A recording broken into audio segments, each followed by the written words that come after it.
that's when you're going to learn, and then you have to like take your bet. And I'm a big sports person. I'm like, it's kind of like a draft, and I always tell people when we sign you on, it's our we believe in you, but now you have to believe in yourself. And I think hiring is extremely difficult, and if you can get it right about 50% of the time, you're probably like one of the best, hiring companies in the world. Because even with that, you're still going to learn things. People still are not going to be a fit, and part of growing a company and scaling is being able to, make sure that the people that are on board are a fit for your culture and aligned with the goals and kind of where the company's going.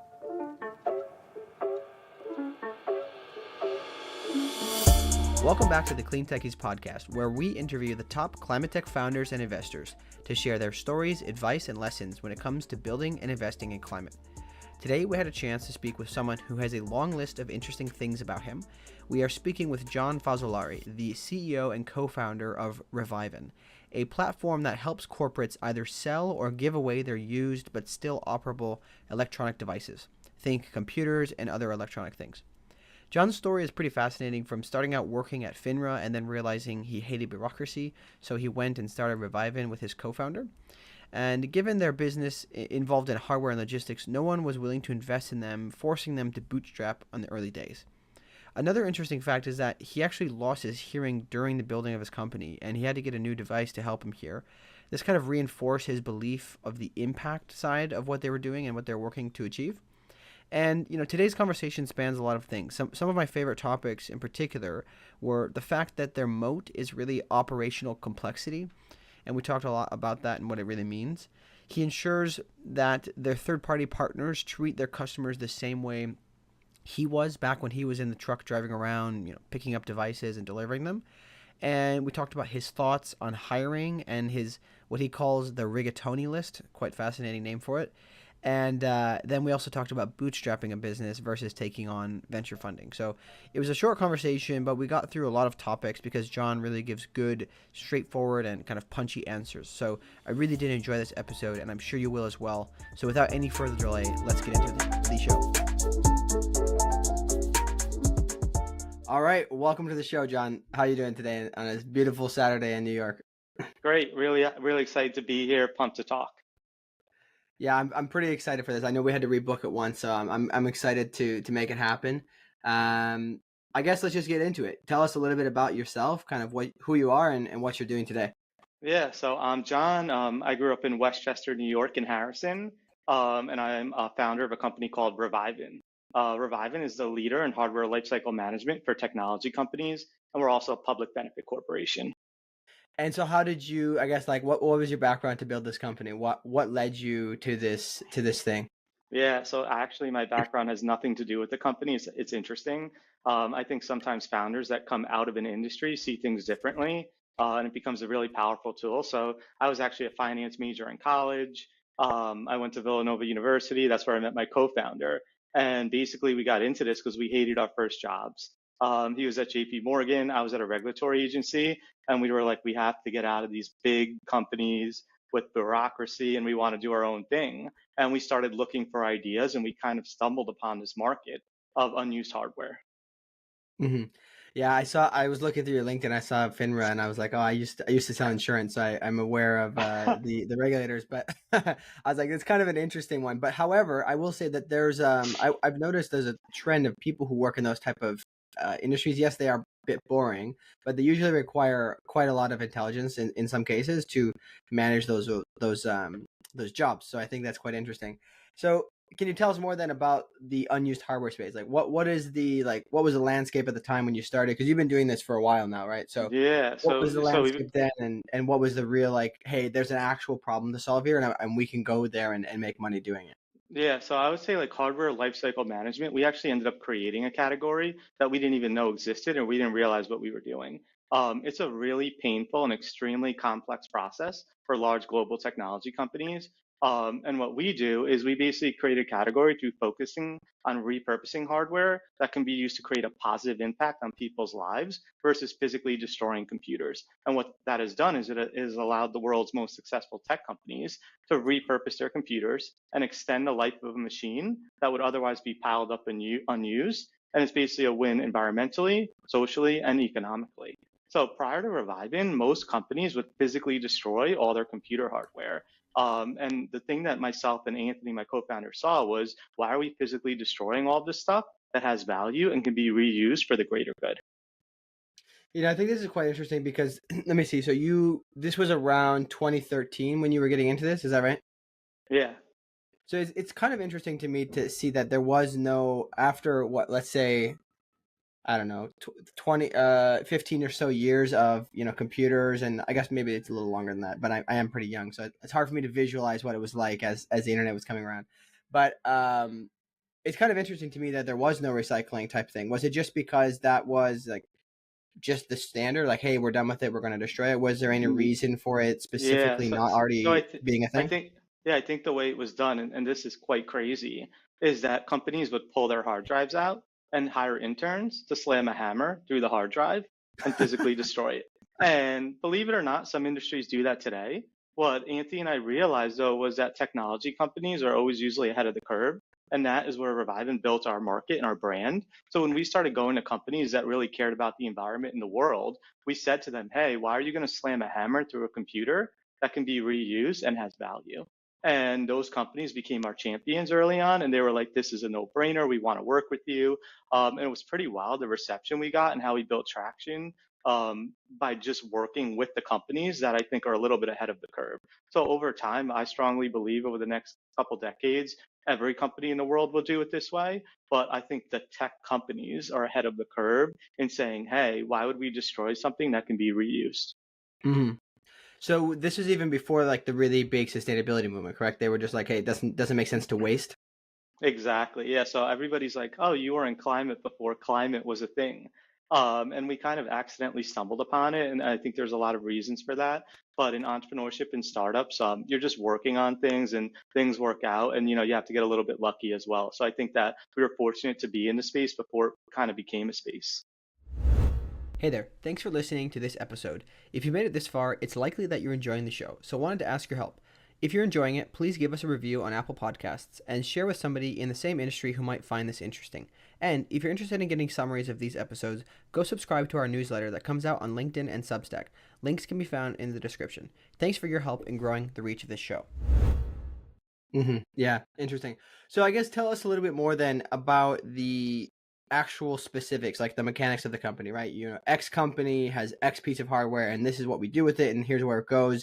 We're saving them Yeah. at this amount of money. Just walk us through that process. Yeah, so basically, the way it works is that we've orchestrated a complex process powered by a sophisticated software layer to result in this customer experience that's really world-class for customers. And what that means is that you're a company, you have thousands of people there, all your computers are piling up. So every day, our partner success team gets pictures of thousands of computers that are sitting in these closets unused. What Revivn does is through our software, creates a streamlined process for us to collect those computers anywhere in the world. It can be Asia, EMEA, the US, physically bring them to a facility, wipe and secure the data on the machines, and then go through a complex process to refurbish, resell, and donate devices. We then, through our software, provide information back to the customer on reporting, donations, data security, and just coverage in general to basically show them what is happening with the hardware, how it's being reused, and they also are able to earn funds back, which also go to a lot of nonprofits as well.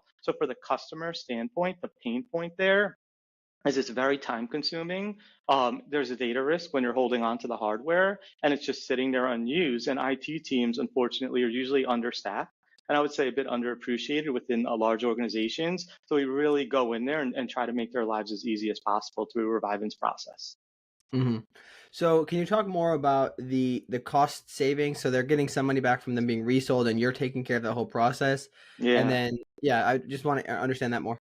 Yeah, so basically, I remember pitching some large companies early on, and I was like, "What are you doing with all your hardware?" And they're like, "It's really expensive." And I was like, "Well, what kind of hardware do you have?" And they're like, "We're like a 10,000 person company. We're, primarily an Apple shop, but we also have some Dell and Lenovo." And I'm like, "Well, what are you doing right now?" And we're like, "Well, this guy comes with a truck, and he takes the computers and he puts them through the shredder on site." And I was like, "What? Like, are you serious right now?" And they were like, "Yeah, like, we have to do that for, data reasons." And I was like, "Are your hard drives encrypted?" And they said yes. And I was like, do you actually realize there's a process where we can wipe your drives, provide you with certificates of destruction, and then still resell or donate the machine so that they can be put to good use versus, this idea of planned obsolescence when you have a machine that is going out into the world and not being reused over and over again. I think it's like a terrible thing. So when we went to companies and said that, we were like, do you also realize there's value in your hardware? And what's interesting about what we do is it's actually quite expensive in terms of labor, logistics, data security to run all these processes. Our software is also a full-blown SaaS product that can be very expensive as well. But when we bundle all these things in, we're able to offset costs for the partners and then also pay them for their hardware, which is really exciting. Hey there. Quick break to remind any founders or VCs listening, if you are looking for deal flow, seeking to raise funding, looking for partners to help service your needs, or perhaps you're looking for corporate investment partners, feel free to reach out to us through our Slack channel, which can be found in the description. Because we meet a lot of people in this space, we set aside time each week to make introductions to the various people that we encounter. This is something we do free of charge in order to help these incredible companies solving climate change to scale. Looking forward to hearing from you in the Slack channel.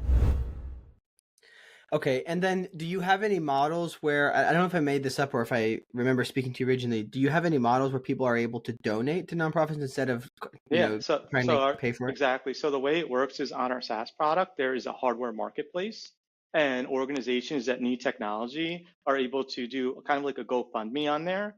And basically, they'll say, hey, we're looking for 80 computers, and a company that we work with will then be able to facilitate the donation. For Revivn, similar to a managed marketplace or platform, is doing all the physical parts of getting the computers, getting them to the nonprofit, and so forth. And the reason why that's so important is if you're a company with thousands of computers, a lot of these nonprofits are grassroots organizations that we love supporting with like 20 or 30 people. They don't necessarily need 200 machines. So we're able to allocate from our hardware that we have to the different organizations that need it. We're also able to allocate based on what their needs are. So for example, one nonprofit might look for Apple machines that are 4 years old. Another nonprofit may be okay with Chromebooks. It just depends on where they are. Is it a school? Is it a community? And we try to get the tech to the organizations that need it that best serves what their needs are. Mm-hmm. So one thing that comes to mind is this seems like there's a lot of people involved. How are the logistics of this? Because you're the one handling everything, right? Do you have everybody on staff? Do you have contractors? Are there existing networks that you utilize? Yeah, so it's really complex. I actually think what our moat is complex coordination, and that's why we've been a bit of a slow bake as a company that's been doing this for a long time. Most of what Revivn does is not new, but it's really about how we put the pieces together. And it's really harder in the beginning, but I think over time, when you think of companies that combine hardware and software, I personally think a lot about Apple and Tesla. And when you unify all those processes that are going on, what this means is picking up the hardware anywhere in the world, the logistics company that has to handle it, how the data is handled, how it's processed, how it's then refurbished with repair technicians who are actually doing things like soldering on a motherboard or doing anything they can to get a computer back to life. And then the Recommerce or reseller donation aspect, doing all those things across different locations globally with software and teams is extremely complex. And that's really what Revivn does. And doing it all together is the secret sauce. One thing that's cool about our software is that we're automating everything via API. So we have our software that is the customer-facing software, and that shows the customers, again, their reporting, donations, we provide support, the data security and stuff, but it's all connected to a backend.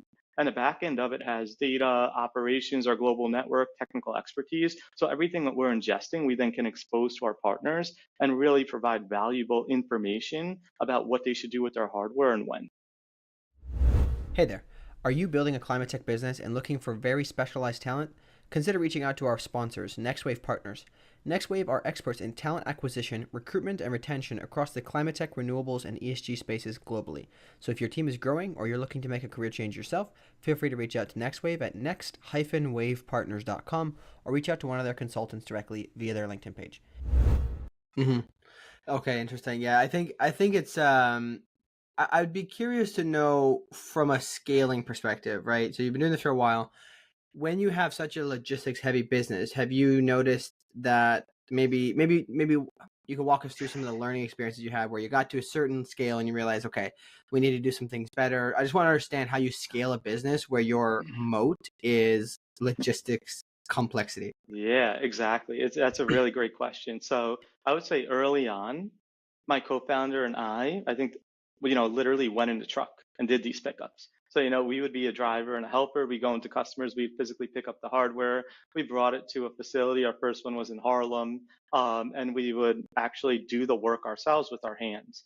A big thing that we say at Revivn is working with your hands. I think that's really important for our culture. And what we did over time was COVID came. So up until COVID in 2020, we would literally fly to different cities to handle these things. We didn't even have this strong logistics network built out. So we would hire operations associates. They would fly to Atlanta or the Bay Area, and they would directly work with the customer because I was very obsessed with the experience, and I still am, to provide them. And then what we realized when COVID came on, a silver lining was that we couldn't scale that way. So when that happened, my co-founder did a great job of starting to build out our global network of partners. And we started to work with different logistic partners, freighting companies, other people in our space to build a unified experience for the customer where we could do this everywhere globally and at scale. So I felt like until 2020, we were doing a lot of it ourselves. And then we realized to scale, we would have to build partnerships. And that's when the network really started to get built out further. And so how do you control, if you care deeply about the customer experience, because it is a big deal, right? How do you control that when a third party or somebody kind of in the middle is handling it? How do you make sure that Yeah. they value the experience as much as you do? I guess a good question. So I'm obsessed with NPS and CSAT.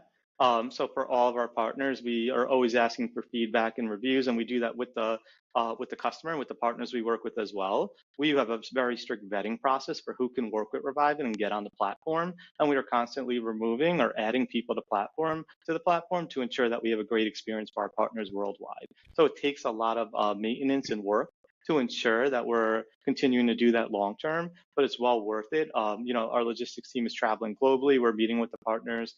And I think a lot of those partners long term are going to look more and more like Revivn as we scale.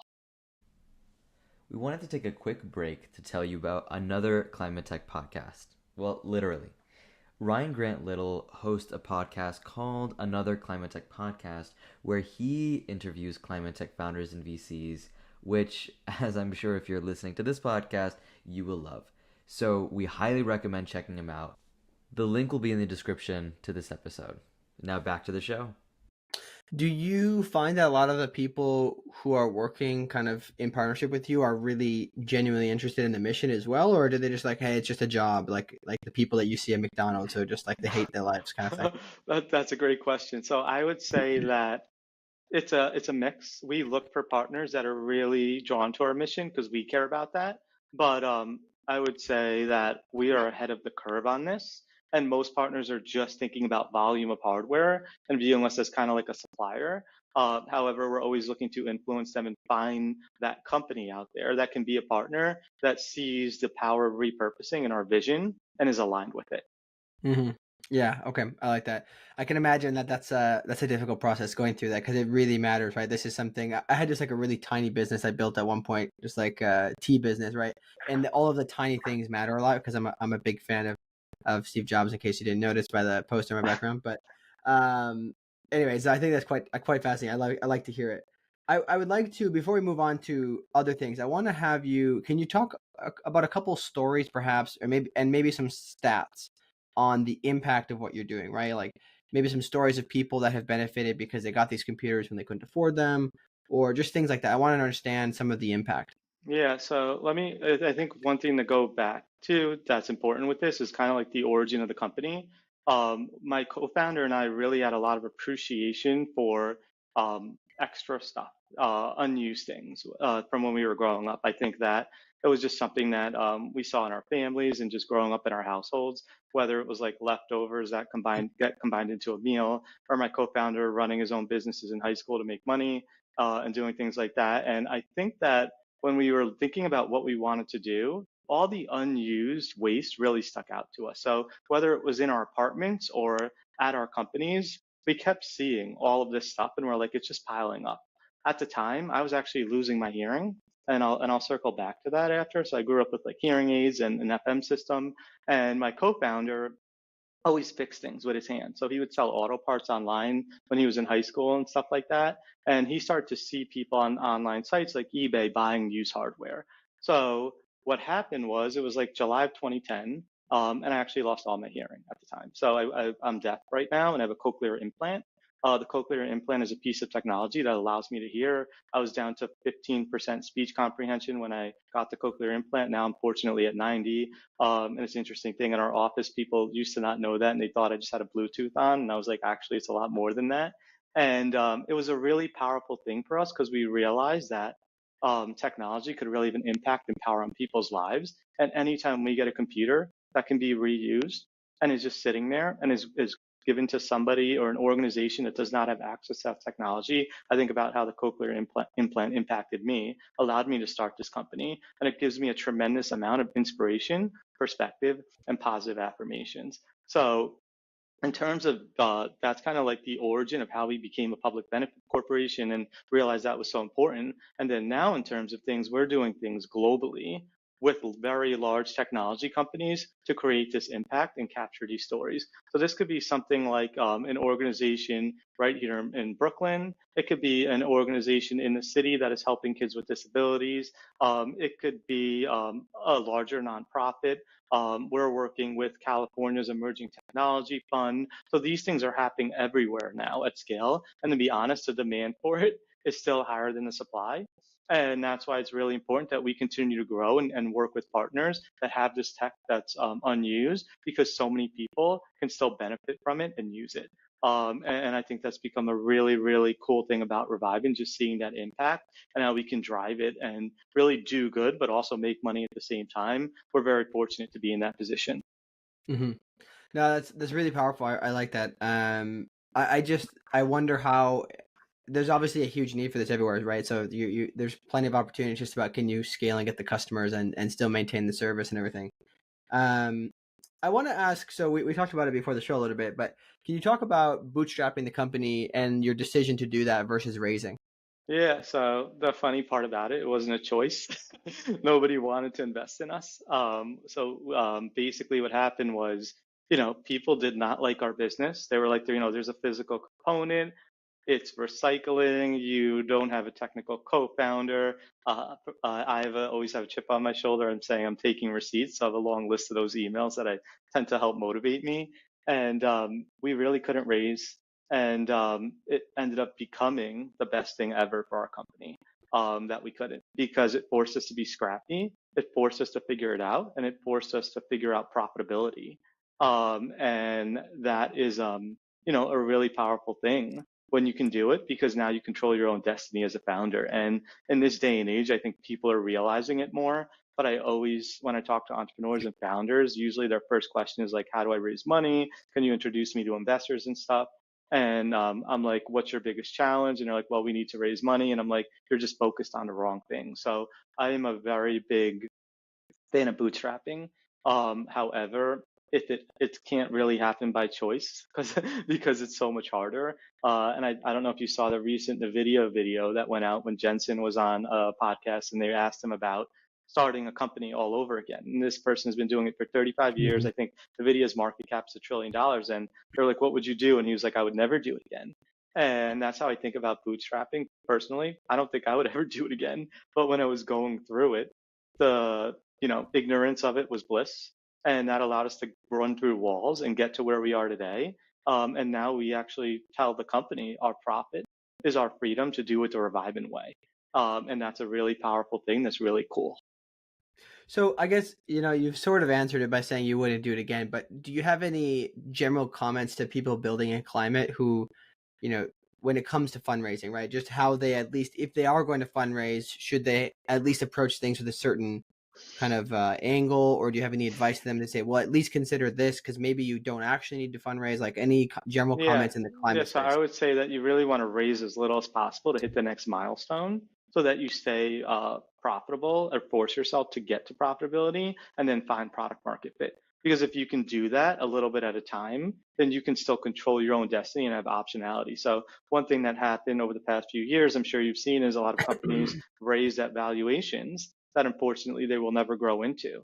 And when you see that happen into the market, it's not good for founders, it's not good for employees, it's not good for investors either. So I just think very carefully about taking capital at certain prices, especially, and just be mindful of it. I actually think having a little bit to start is really important.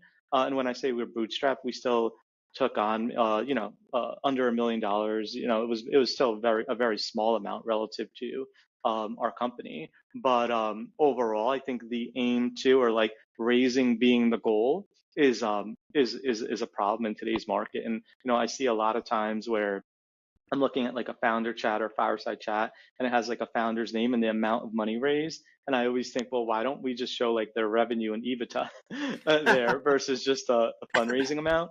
Because I think that will tell a different story. And I've met great founders that have raised hundreds of millions of dollars and had successful exits. But this other way of doing it really does exist. And a lot of times people come to us and they're like, oh, how'd you figure this out? Or why are you doing it this way? My co-founder and I didn't create this playbook. If you look at a lot of great companies, Atlassian, Qualtrics, Microsoft, a lot of these companies never raised a lot of money. And I think the kind of the narrative has changed over the past decade. And there's been a lot of excess, but I think it's also turning in a healthy way now. There's going to be a little bit of pain, unfortunately, but I think new companies that are being created are going to be forced to be more mindful about those things. But what the founders of those companies may not realize yet is that that's going to give you optionality, which is a really beautiful thing as you grow. Yeah, I think capital efficiency is super important to think about from, especially the climate issue, right? Because if you really want to make an impact, we have to take the dollars that we have and make them go as far as possible, right? So I think that that's something that when I got into climate originally, I was pretty excited because I was like, oh, all these crazy tech bros who are just doing things in a way that is usually irresponsible in terms of growth and all these things, and then they have to fire people because they overhired. I was like, oh, this is going to be great in climate because people are going to think about, the ESG component and the social component and how they do things responsibly. And as we've seen, that's not exactly happened yet. We saw the layoffs this year, but hopefully, it's my hope that people will try to be a little bit more measured with how they're building these companies, so they're not doing things irresponsibly. One question I have is on talent. So can you talk about, obviously you met your co-founder through uni, you said, right? So Yeah. But beyond that, how did you go about bringing on team? Like, what's your advice around talent and hiring? Yeah. So early on, I did all the screening, the first round interviews, everything. We didn't have a recruiter until 2020. And I'm obsessed with people. One thing that I do is I love pasta, and I have something called a rigatoni rule. And it's basically like a list of people that I keep, and I call them rigatonis. And all those people are really important because I think you never know where a relationship can lead to. So, like, you're going on my rigatoni list now after this as well. And in terms of recruiting and hiring, my big thing is that talent is everywhere. So I love people from unconventional backgrounds, and I look at their potential, not what they've done, and why they want to do it. And I think that's been a bit of our secret sauce at Reviving, looking in different places. When I look at some of our most successful employees here, some of them were teachers that never worked in tech before, that are now managing partners that are some of the largest companies in the world.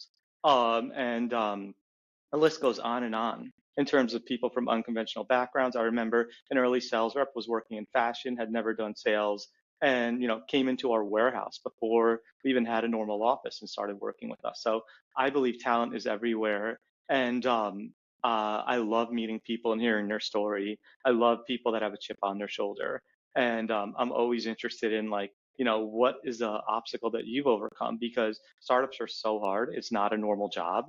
The opportunity that we offer people is the opportunity to grow faster in your career and learn. And what I say to everybody at the company is, when I look back every 3 months at my career at Revivn, I've always learned something. I've always disproved a thought I had, and that's after a decade. And that's such an amazing thing that drives me to keep doing it.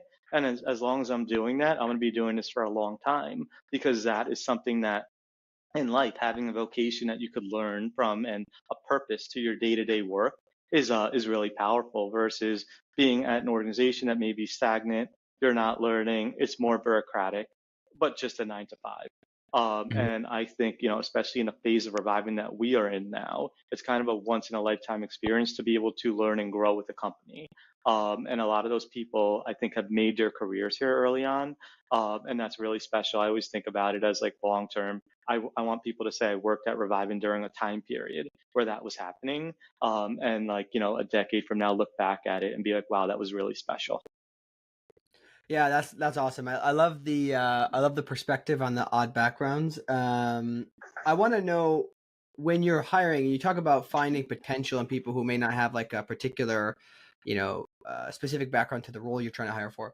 How do you determine whether or not that person has potential? Because I think there's a lot of people, and I've seen this in my hiring, where there's some people you meet and you think this person could be really good and you want to believe in them, but then there's, okay, do they have the right motives to actually come in and make it happen? So can you talk about understanding that, especially when you're not hiring for, a specific degree or experience? Yeah, so I think that it goes back to kind of like really understanding a person. What was their first job? Like where did you do dishwashes? I was a golf caddy. That always resonates with me. And it doesn't necessarily mean if you haven't had a certain first job, you're not gonna like be a fit. But it's just like, how did your experiences in those jobs define you? And how ambitious are you today? And what is the goal that you're working towards?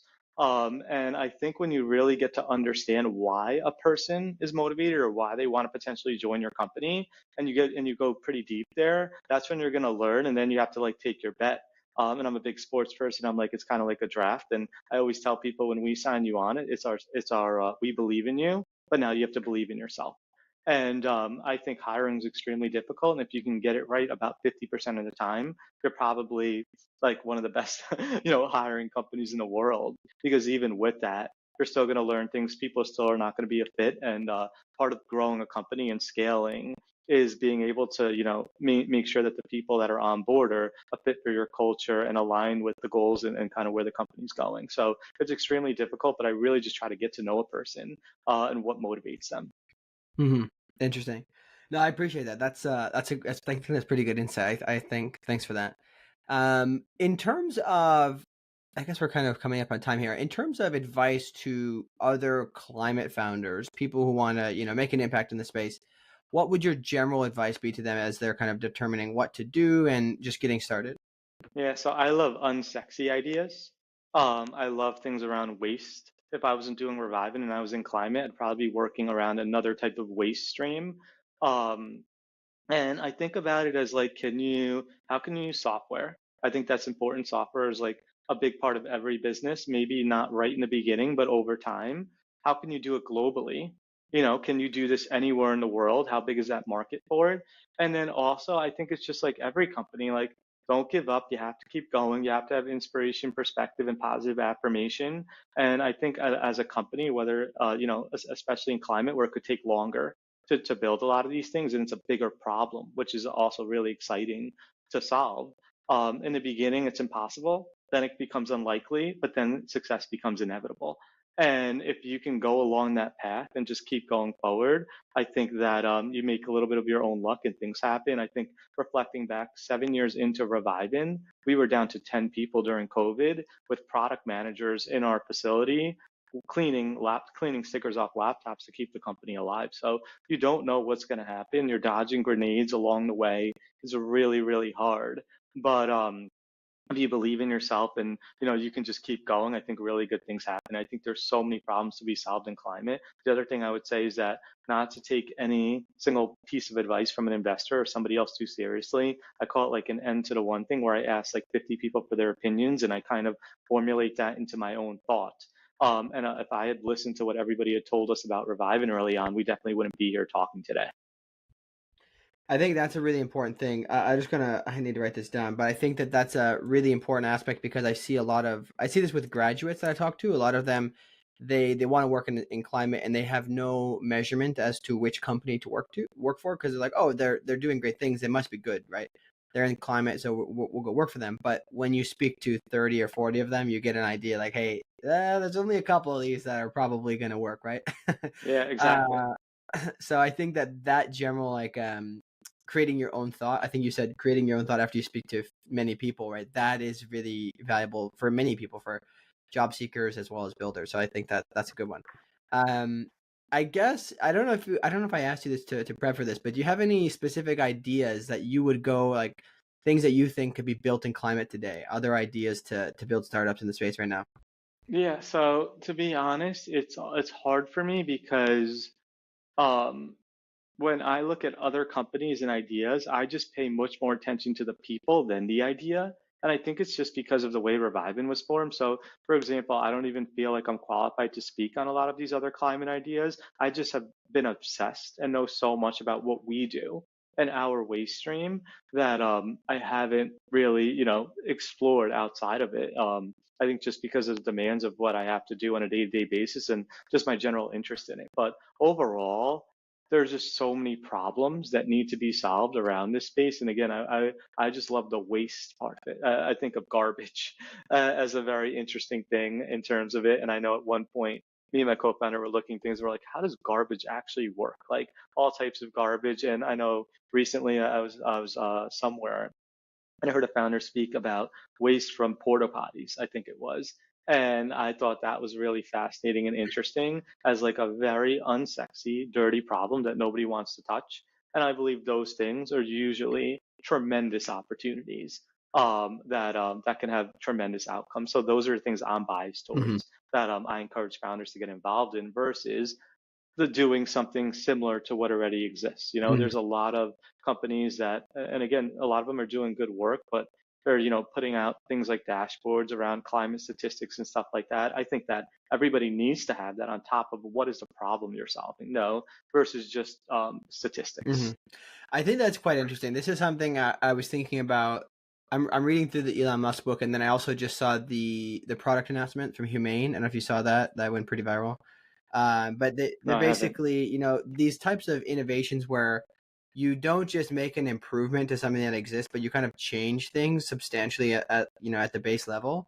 They don't happen that often, right? And I think we should be thinking about it right now because it's not just about making a better widget with climate. It's how can we really fundamentally kind of change our society and how we consume things and how we use them. And I do think the waste one is interesting because if you go from this mentality of just, hey, I want to have my first experience, like my user experience, my opening experience be great, but I don't care about the end product, that's not very good, right? But we can take into account a lot of these things. So um, Exactly. And totally, even in just like New York City, I look at like garbage and recycling, and like most people, the stuff gets mixed up. It's not even separated properly. And solving that type of problem is really, really hard. I mean, I don't know how to do that, but like it just starts with somebody saying like, hey, how am I going to tackle this at small scale, and then kind of growing from there. But imagine just like in Brooklyn. Brooklyn's a huge area if just Brooklyn was doing that correctly. And I feel like when you look at other cities globally, a lot of people are ahead of a place like New York on this. And there's things that can be learned around it. And when I think about Revivn, one of the things we thought about is like, when you have a garbage bin, it's like usually black, paper, recycling is maybe green. And when we talk about electronics, we're like, it's orange. But that never even existed prior to Revivn. So again, I don't know what that next waste stream is or what that is, but I just know there's so many opportunities around these problems for the people that want to get their hands dirty and solve them. yeah, I do think about the fact that it's not necessarily, we have the idea of what these things can be used for because these waste products are essentially inputs to some production process somewhere, but it's a matter of getting them separated properly, right? And how can you change human behavior? Consumer Yeah, behavior, like, yeah, that's which is really very hard. difficult. You can do it with incentives, but like the incentives need to be relatively high in order for people to be interested in it, right? If they're not already, intrinsically motivated. So I think it will be interesting to see how this develops because I really believe that I don't know. I just think it's the most exciting time to be alive. Obviously, there's the climate challenge is a big one, but to see that everybody's looking through this lens of how can we be extremely efficient with everything, I just find it really fascinating. It goes back to growing up working for my dad in his cabinet shop. Like he tried to make sure that he would measure out and design his cabinets in a way that there was literally sawdust as leftovers. There wasn't pieces of wood; it was just sawdust. I mean, to the point where he was very good at it. And I just think that we could kind of take that mentality to everything in the world. So this Yeah. has been awesome to have you on, man. I appreciate this. Any final thoughts or where people can reach you? No, I mean, I think the biggest thing is I was just really excited to be here, talk about the story. Anybody that's interested in Revivn, I'm always happy to talk with people. And again, I just love people and paying it forward, founders, people that are looking to get into tech and startups. I think a lot of people that or just want to work in climate, you can reach out to me, email me, Twitter, whatever. I'm always happy to help. Awesome. Thanks so much, man. I appreciate you coming on. All right, great talking. Have a happy Thanksgiving.